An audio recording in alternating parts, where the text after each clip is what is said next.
Hello and welcome. This is a brief presentation on some research done recently here for LinkedIn and the publishing platform for LinkedIn, the Pulse Network.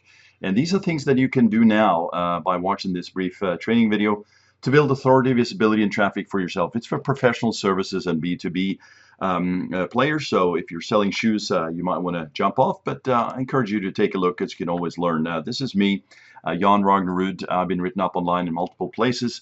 I'll tell you a little bit more about me later because this is really not about me. It's a brief video, as I said, but some great learning here.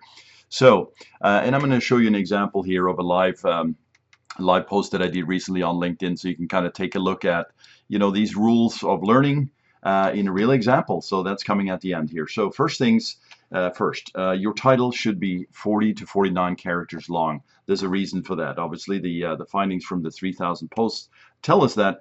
But also, it's just naturally how presentation is consumed by you, the audience. If something starts chopping off and it's not really a complete sentence, you're not going to be as engaged, right? So I'll talk more about that, but that's the first step here. Next one is you want to include at least 8 images in your post. Now, if you have 6 or you have 9, that's not going to make or break the rule, but these are the findings again. So if you're not using images, that's the first step, right? Begin to use images and certainly start breaking that up into the posts. Next one here, don't embed multimedia such as YouTube videos into your blog posts, into, again, these LinkedIn posts. Kind of surprising. Again, some marketplaces would probably lend itself better to this. But again, we're talking about professional services and B2B. Don't do it. Although testing is key to all of this, right? So, and we know this. How-to posts just rule the world out there, and that's the same on LinkedIn. They do perform the best. You may also write a list post, but they don't perform nearly as well as the how-to post. So don't write a question post, which is also rather surprising.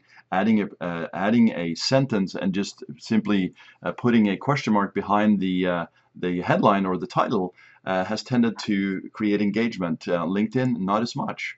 Divide your posts into 5 sections with headings, H1, H2, H3, etc.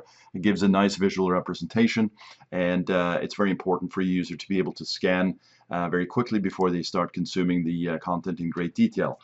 Interesting here, right? Or perhaps not, right? And more and more we're seeing this sort of 300, 400, 500 word context moving up to 1,000 plus, and here 1,900 to 2,000 words. And again, rules to follow here, findings from the research. You want to start improving your content depth and length. Your writing should have a neutral tone, probably not too surprising here.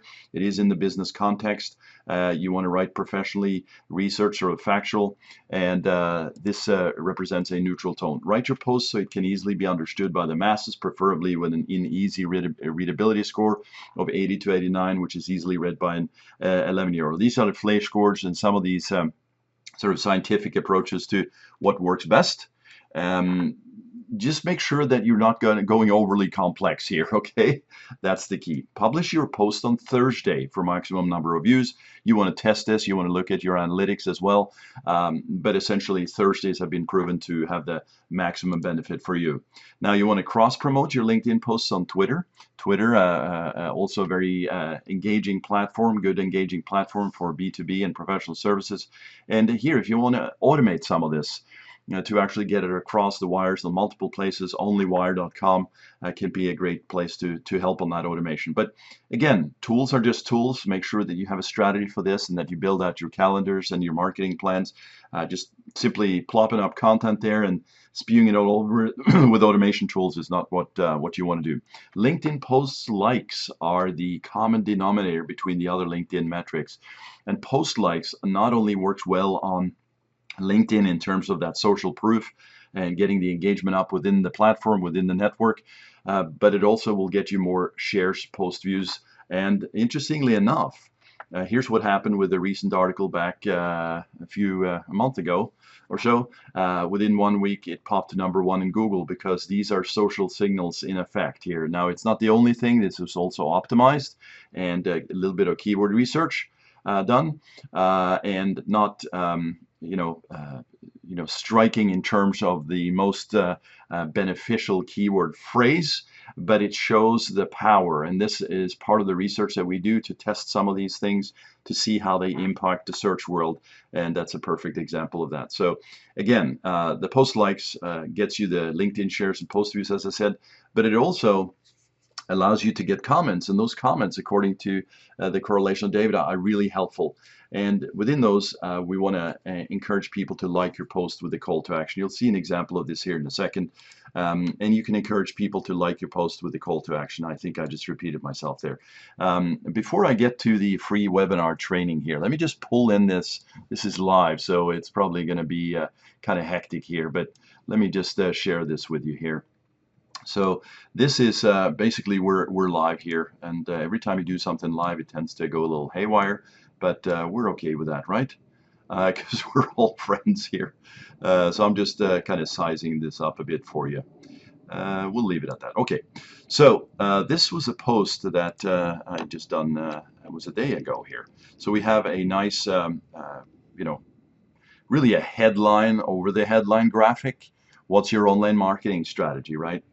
And then here's the how-to post, how financial advisory firms market in 2015. It's kind of factual. Here's another image that complements really the entire theme here. Engaging with people and kind of fun and spirited here. And we start getting into the content. So first one here is offer a mobile version of your website, right? There's a nice graphic, there's some text here. Take advantage of social media, gets into that section, right? Try your hand at content and article marketing, kind of a process map right there, some images. Start an email list, very important. Email marketing, social networks, very big in 2015 for your business. Make your website more appealing, converting really, because I talk a little bit about it in here, but a lot of folks want to dress up their logos and colors, and we all get stuck in this. Hey, I'm no different, right? But I know better. Really, it's a catchy slogan. Yeah, that'll make you sleep well that particular night. But if you're not driving any leads and you're not actually speaking to your audience, you're not doing well. So create more of a direct response driven website with strong call to actions. And then at the end, remember we talked about call to action. 3 ways to apply this information now. Make it happen, right? 1, 2, 3.